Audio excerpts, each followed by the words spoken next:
My girlfriend talked me into buying a house together, but said only her name should go on the deed for tax reasons. I paid the down payment and half the mortgage for months. Then she served me eviction papers, moved her ex in, and smiled while saying, "It's my house. You were just helping pay for it." Hello, Reddit I plus here. My girlfriend convinced me to drain my savings to buy our dream home, then had me legally classified as a tenant while she secretly planned to move her ex-boyfriend in behind my back. Now she's facing felony charges, and I still wake up angry wondering how I missed every single warning sign. Before anybody asks, yes, I know I was stupid. Trust me, the internet has already informed me about 12,000 times.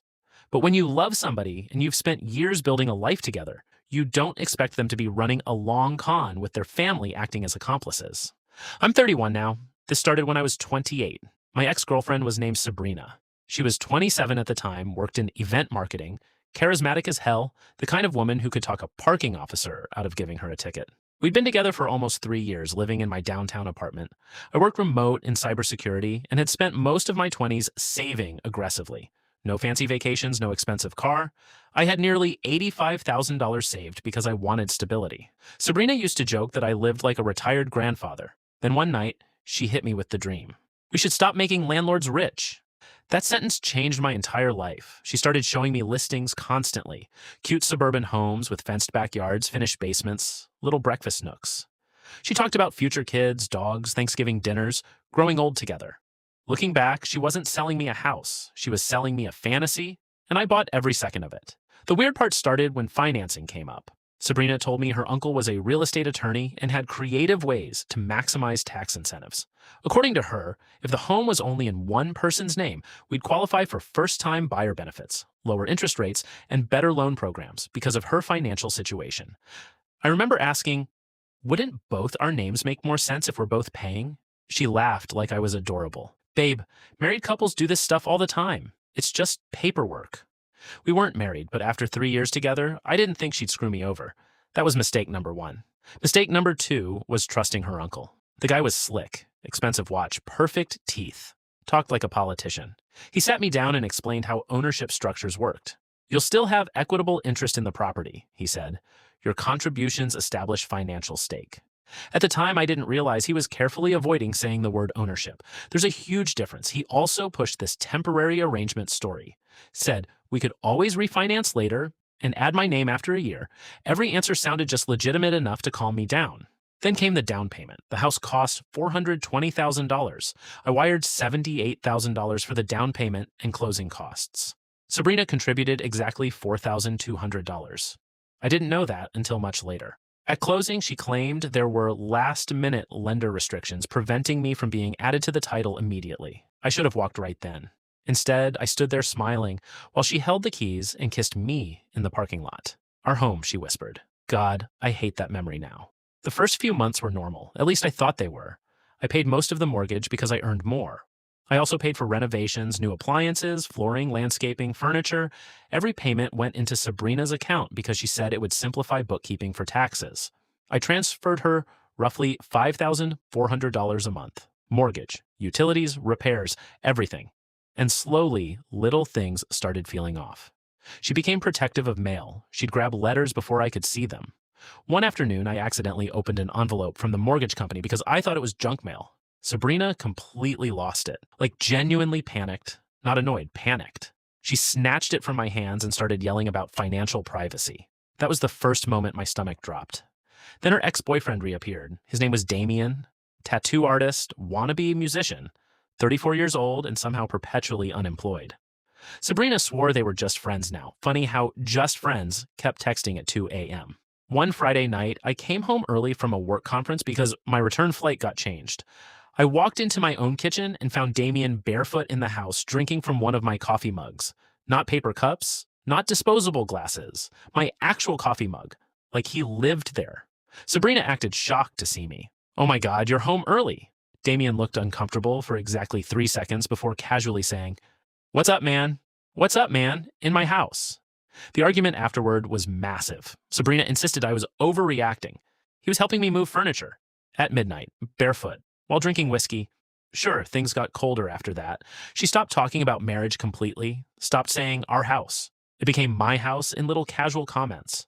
My kitchen, My guest room. My property taxes. Every time she said it, something twisted in my chest. Then came the day that destroyed everything. I got home from the gym and couldn't unlock the front door. At first I thought the keypad battery died, then I noticed a folded paper taped to the door, official court documents, eviction notice, 30 days to vacate the property. I honestly thought it was some mistake.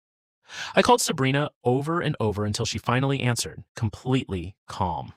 "You need to leave peacefully," she said. I remember laughing because my brain literally refused to process what she was saying. "What are you talking about? I live here." "No," she corrected me. "You rent a room here." My stomach hit the floor. "What? The house is legally mine. You're not on the deed." I started shaking. "What about all the money I paid? You paid living expenses." "No, I paid the down payment." "You gifted it." Gifted. That word almost made me black out. I drove straight to the house. Damien's motorcycle was already parked outside. Sabrina opened the door, with the chain still latched, like I was some dangerous stranger. Then she said the sentence that still replays in my head at night. "You really should have protected yourself legally." Damien started laughing in the background. I wish I could tell you I stayed calm. I didn't. I completely lost it. I screamed so hard neighbors came outside. Not threatening them, not violent, just pure disbelief. I kept shouting, "I paid for this house." Sabrina literally shrugged. "Prove it." So I tried. I hired an attorney the next morning. At first, even he looked skeptical, because technically, the house belonged to her. But then we started uncovering things. The fake partnership agreement drafts, text messages promising shared ownership, bank records, emails from her uncle making misleading legal claims. And the biggest one of all, Sabrina had already been communicating with Damien about moving him into the house before closing day. They had messages joking about me funding their future. One text from Damien literally said, "Can't believe this idiot is buying us a house." 3 months before we moved in. 3 months. The attorney's face changed immediately after seeing that. Then things escalated fast. Turns out Sabrina and her uncle had pulled similar scams before. Different men, different properties, same structure. Convince boyfriend to fund purchase. Keep his name off title. Label contributions as rent or gifts. Force breakup. Keep house.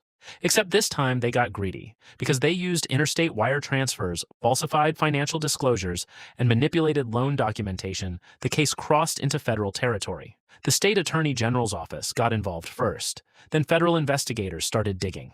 I learned things during discovery that genuinely made me sick.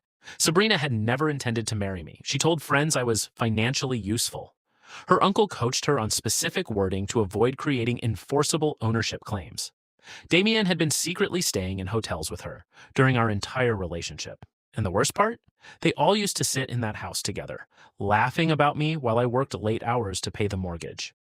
The eviction got thrown out almost immediately once the fraud investigation began, but by then the damage was already done, emotionally, mentally, financially. I couldn't sleep for months. I stopped dating completely.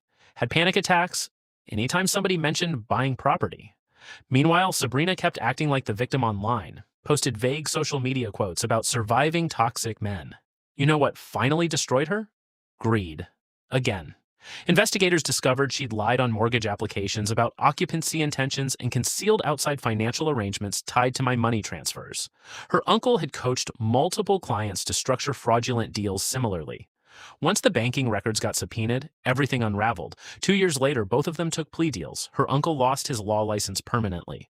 Sabrina got probation, restitution orders, and a felony fraud conviction that basically detonated her career. Damien vanished the second the legal problems started. Apparently, true love has limits when felony charges enter the chat.